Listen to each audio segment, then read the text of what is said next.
Tere, ma olen Marek Naaris, Lehtse Elva tegevjuht-treener, spordiarmastaja, harrastaja. Kutsume teid selles videos üles hoolima ja hoolima eelkõige Elva linna ühisvarast. Ja selles väikses klipis tahaksin pöörata tähelepanu Elva linna staadionile ja sellest hoolimisele.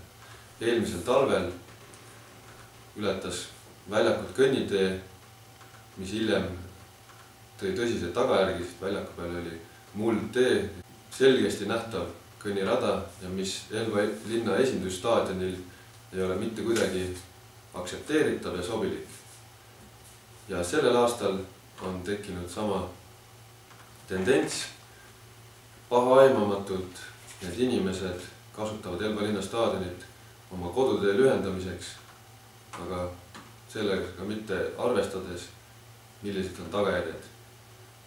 Et siinkohal kutsumegi kõiki Elva linna kodanikke üles jagama seda videot ja jagama seda teavet, et meie väljak oleks kevadel, kui mängud algavad, heas seisukorras.